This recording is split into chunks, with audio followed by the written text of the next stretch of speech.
Okay, unbox tayo mga Motomate. So, ito, bumili tayo ng chin mount sa memory.ph. Yan. Tapos, kumuha rin ako ng sticker doon eh. Ito. Ang sticker nila, yan. Memory.ph. Tapos, ano pa tayo makakuha natin dito? Yan. So, ngayon, unbox natin siya. Kung ano itsura niya.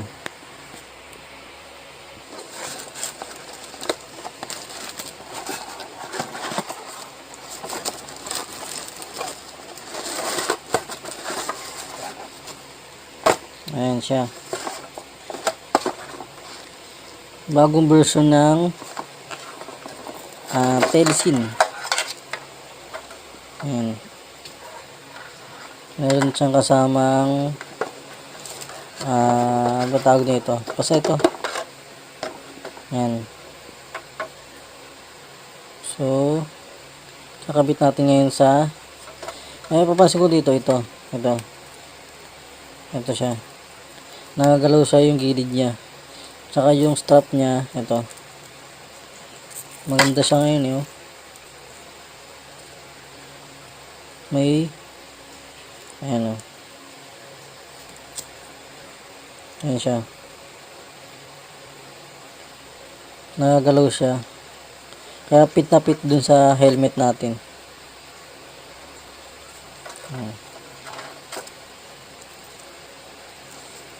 Bili kayo dito sa sa memory.ph new version. Maganda to. Tibay. Matibay yung plastic niya. Tsaka yung goma niya talagang kapit na kapit. Ayan.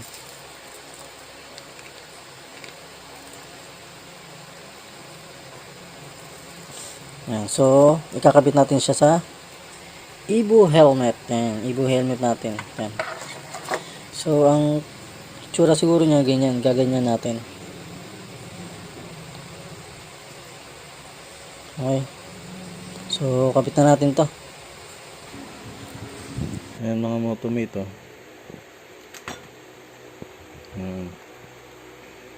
tibay siya. Kahit na mabigat yung action cam nyo,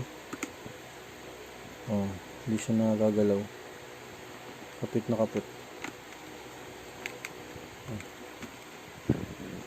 Ayan. Okay na mga Motomate.